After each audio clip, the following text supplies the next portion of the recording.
Hook, opening scene, spoken over a quiet piano score, showing a weary man cooking a cheap dinner in a dim kitchen.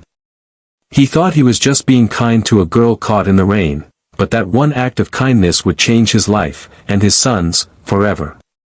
Because what he didn't know was, she wasn't just any girl, she was the daughter of a man who could buy the whole town if he wanted to. Chapter 1, The Storm. It was the kind of evening that wrapped itself around your shoulders like a cold, wet coat. The rain didn't fall so much as it slammed down in sheets.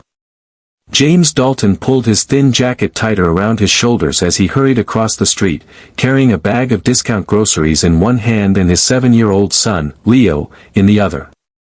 James was a mechanic. Or rather, he used to be, before the shop downsized and let him go.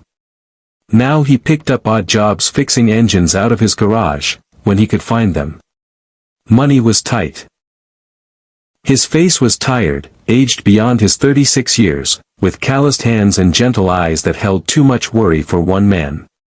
He didn't notice the girl right away. She was standing by the bus stop, soaked to the bone, hugging her arms for warmth. She couldn't have been older than 20. Her clothes, though expensive-looking, were filthy from the rain. And her eyes were red-rimmed from crying. James paused. He glanced down at Leo, who looked up at him curiously. "Daddy," Leo whispered, "is she okay?" James didn't know. But he knew this, if it had been his daughter, if he had one, he'd want someone to stop. "Hey," James called gently, walking toward her, "you all right?" The girl flinched, startled. "Yeah. I'm fine," she said quickly, brushing wet hair from her face. "I just missed the last bus." "Where you headed?" "Out of town." "Anywhere but here." James hesitated. He didn't make a habit of bringing strangers home, especially not with Leo around. But something in her face. She didn't look dangerous. She looked lost. "You need a place to stay?" he asked. "It's nothing fancy. Just a couch and some soup.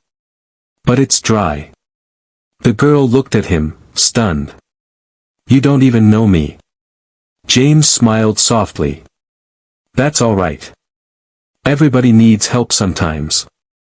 Chapter 2, One Night Turns to More. Her name was Emily. She gave no last name, and James didn't ask. That night, she barely spoke during dinner, though Leo chatted away like she was a long-lost friend.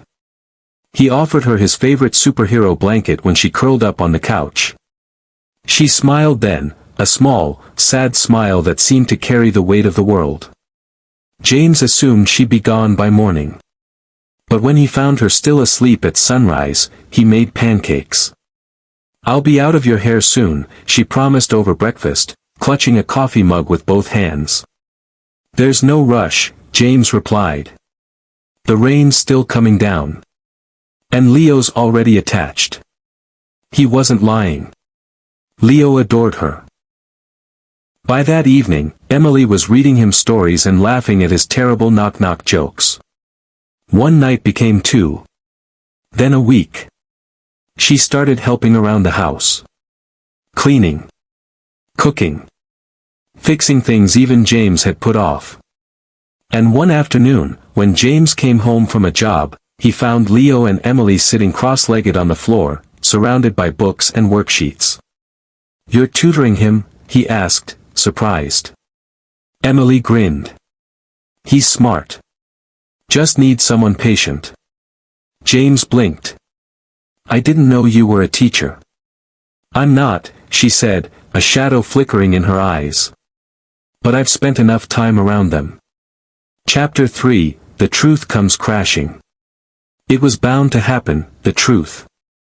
One day, a sleek black car pulled up to James's tiny house. A man in an expensive coat stepped out, his face lined with anger.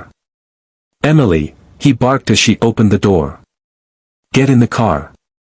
James stepped between them instinctively. "Sir, is there a problem? You have no idea who she is, do you?" The man hissed. "She's my daughter." And she's been missing for a week. James froze. Emily looked down. I wasn't missing, she said. I left. You ran away from everything we gave you. Your school. Your future. For what? This? She didn't speak. But her silence was answer enough. James looked at her, stunned. Is it true? She nodded. My father's a tech mogul. Worth hundreds of millions. But none of that mattered. I felt invisible in that house. They tried to buy my happiness. I just wanted to feel human again. Tears slipped from her eyes. Your house may be small, James. But I've never felt more at home than I have here. Chapter 4, The Fallout. Emily left with her father that night. She didn't want to, but James insisted. You have a life waiting for you, he said quietly. You don't owe us anything. She hugged Leo for a long time, promising to write. Then she was gone. The house felt emptier after that. Leo asked about her every day for weeks. James buried himself in work. Bills piled up again. Things were hard, harder than ever, it seemed. And then one morning, a letter came. No return address. Inside was a check. A real check. 6 figures. Along with it, a note. This isn't charity. This is gratitude. You gave me a family when I had none. You reminded me what kindness looks like. Let this help you the way you helped me. With love. Emily. James stared at it for a long time. It felt wrong to accept. But when Leo looked up at him, asking, does this mean you can fix the house now? James finally allowed himself to smile. Chapter 5, New Beginnings. James used the money wisely. He repaired the roof. Paid off debts. Started his own garage, hiring others who'd been out of work. He even opened a small scholarship fund for kids like Leo, and kids like Emily. Months passed. Then a year. And then one day, a new teacher arrived at Leo's school. Smart. Kind. Familiar. Emily. She had walked away from her family's wealth. Not entirely, but enough to make her own path. She'd gone back to school. Gotten her credentials. And when she was offered any school in the district, she chose the one where Leo was enrolled. Where James lived.